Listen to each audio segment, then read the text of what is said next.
Міне,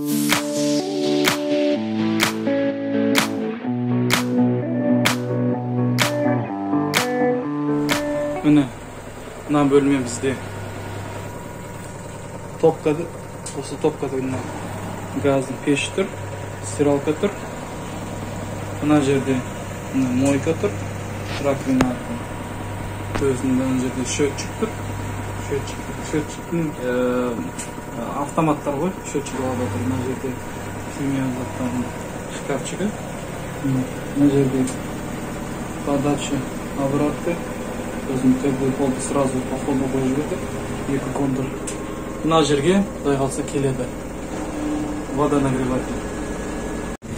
Міне бізде суық судың подачасы осы. Осы арқылы мынау стиралка кетіп жатыр. Осы жерден бір тройник қоямын да, төмен түсіріп, через отвод былай қарай айналдырып алып келіп, мына жерден баспалы табалдырықтан айналдырып, мына жерге келіп, жоғары көтеремін. Розетканың жанынан, арт жағынан өтеді, жанынан. Розетка как раз біреуісі ішінеге, насостықы біреуісі осы водонагревательге қоямын. Мына жерге қойылатын болады, құдай қаласа. Мына жерге. 10 литрлік водонагреватель. Оны қазір көрсететін боламын, қандай алғанымды. Мына осындай водонагреватель алған болатын. Midea компаниясы, китайский. Но енді терсін алып тұр. Қазір айналдырып көрсететін боламын. Міне осындай водонагреватель. Астында міне суық сумен шығады, суық су кіреді, ішінен озып алып шығатын водонагреватель. Мына жерде регулировкасы бар. Өшіп тұр. Қосасын. Мына төмен, орташа жылтатын. Енді қатты жылтатын. Әзірше өшіріп қойық.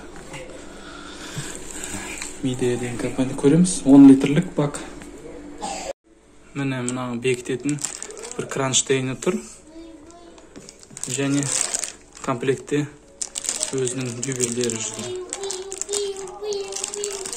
Қазір орнататын боламыз, құдай қаласа. Міне мен сызып алдым под уровень. Қай жерге келетін екен. Мына уровень алып, уровень мен сызып алдым. Ендігі мәселе осының кронштейн салу үшін осының ұзындығын есептеп, центрін тауып, центр арқылы мынаны орната саламыз. Міне мынау центрі, былайша айтқанда. Қазір көрсетемін. Міне кронштейн мына жерге келетін болса, мына дюбельдің дейінгі аралықты өлшеп аламыз. Бізде мысалы мына жерде тесіктен по центру алсақ 20-19 деп тұр. 20 деп ала береміз. Яғни біздің мына стенадағы сызықтан 20 аламыз да, осы жерден бұлай қарай кронштейнді орната береміз. Мына центрі осылай айналдырамыз да, дәл по центру қоямыз, белгілейміз. Мына сызыққа келтіреміз, осы жерден қоямыз. Бір точка, екі точка қоямыз. Сосын перфатымен тесіп аламыз. Мына кронштейнді орнаттық. Енді мына шуруп дюбельдерін тартып тастау керек. Мен трещотка алдым. Өйткені 12-лік трещотка. 12-лік головка салып, трещоткамен тартпасаң, ауыр кетеді екен. Ключпен ұзақ болады. Так, міне достар, орнаттық. Былайша айтқанда бойлерді, водонагреватель, су жылытқышты. Енді қараңыздар. Мынаны айтып өтейін. Мына жерде мынау клапан сброс жасайтын, яғни суды сливать етіп тастауға арналған. Екіншісі кран келеді. Яғни мына жерден біз өзгертіп бір жұмыс істейтін болсақ, суды тоқтатып қоямыз. Соған арналған кран. Содан кейін мен американка қойып қойдым. Бұлай қарай пластикқа турба кетеді. Бұл подача суық су. Мына жерде ол неде тұр. Былайша айтқанда стоппер сияқты да қойып қойғанбыз. Арнайы сондай. Осыны айналдыратын кезде, мынаны көріңіздер, қай жерге келіп тоқтайтын екен. Мына пакля болмаса лентамен істейтін кезде оны где-то пол оборот болмаса бір оборотта жеткізбей қоясыздар ғой. Мына мұнда келеді екен. Сброс. Ол яғни былай болып келеді. ертеңінде жетпей тұратын болады. Қатып тұр ғой, соны былай бір жартылай болмаса бір былай келеді. Былай келетін болса, соны расчеттаңыздар. Кран мында келеді, кран тоқтап тұр, мында келеді екен өз шетіне. Енді ыстық су шығатын. Ыстық суға тек қана кран қойылды. Суды тоқтатып қойғанға, мысалы, төменде ремонтный жұмыстар жасайтын кезде мына былай келеді екен, ол болмаса былай келтіреміз. Сосын астында американка пластиковый переход, пластиковый трубаға переход.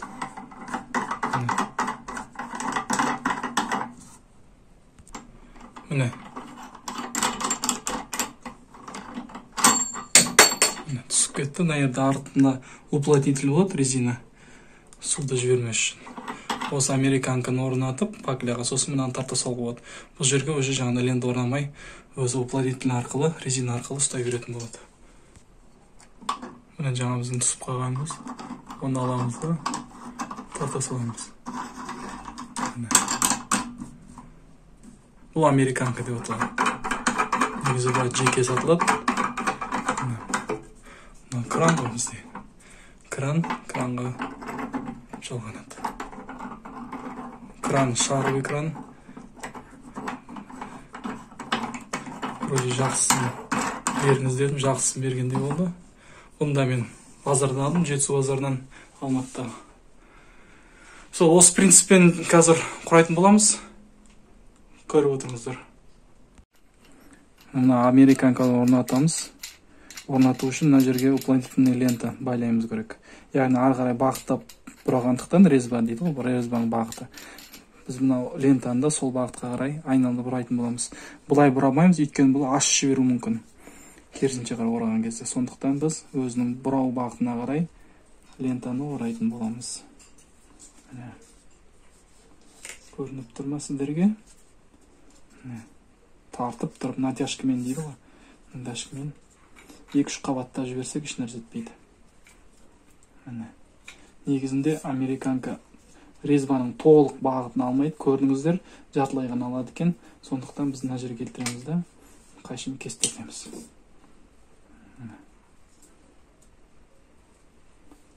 Ал енді көрейік. Бағытына қарай басып қысып қоямыз. Американды қанамыз. Көрейік. Міне. Кетті, бұрай бастаймыз.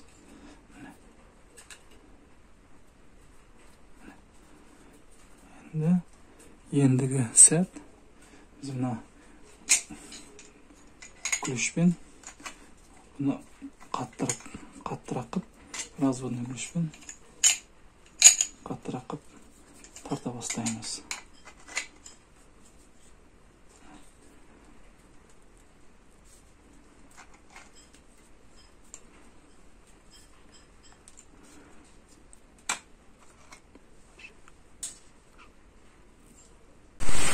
Міне мынандай бәрін схематично сызып аласыздар да. Бізге керегі қайшы, пластик кесетін пластиковый труба, рулетка, маркер, паяльник керек. Міне мына әрбір несін өсіп сызып алғанымыз дұрыс болады. Мысалы мына жерге меткасы осы жерде келеді. Мына былай келеді. Келесісі былай келеді. Сол арқылы ғана біз позициясын дұрыс істей білеміз. Міне былай. Бұл есіктің бағанағы табалдырығынан айналып өтетін труба. Сызығын келтіріп аламыз. Қайкын бастаймыз.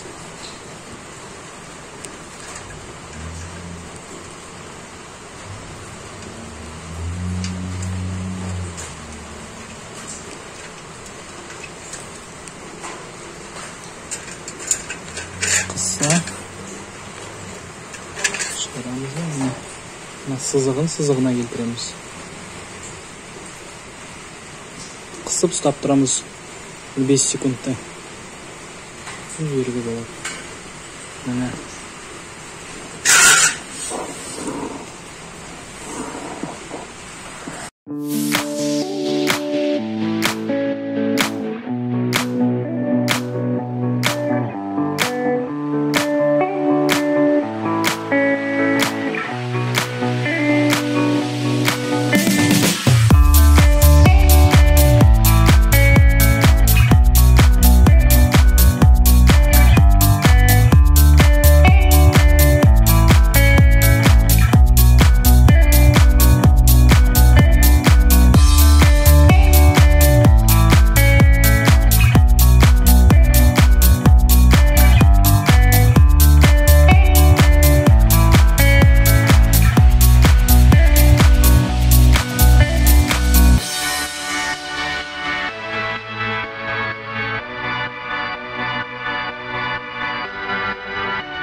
водонагревательді орнаттық. Кешегі айтқан клапан сброса воды, краник, сразу не жібердік, американканы. Мынаған бірден краник орнаттық. Осын екі пластикпен труба жібердік. Оны алып, табалдығы арқылы өткізіп, мына жаққа қойып қойдық. Енді қазір былай бұрсақ, ыстық су бар бізде. Енді былай сақ суық су.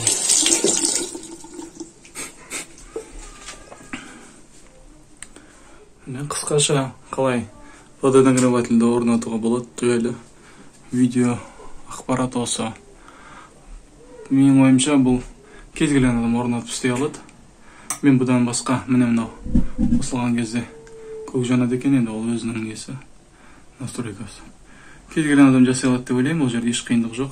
Кеше мына пайкі жайлы көрсетіп кеттім, қалай пайкілеу керек екенін, оның барлық адам істеп жүрген шығар практикасында. Так, мынау біздің топка. Сонымен барлығын орнаттық. Үйдің ыдыс-аяқ жуатын жаққа да орнаттық. Оны деген міне былай кеше көрсеткендей суық су, міне мынау арқылы ыстық су барды. Мына краник арқылы ол ары жаққа қарай кетеді ыстық су. Мойкадағы ыстық суға. Сол осымен барлық установкасы бітті. Енді тек қана қолдану ғана қалды, болды.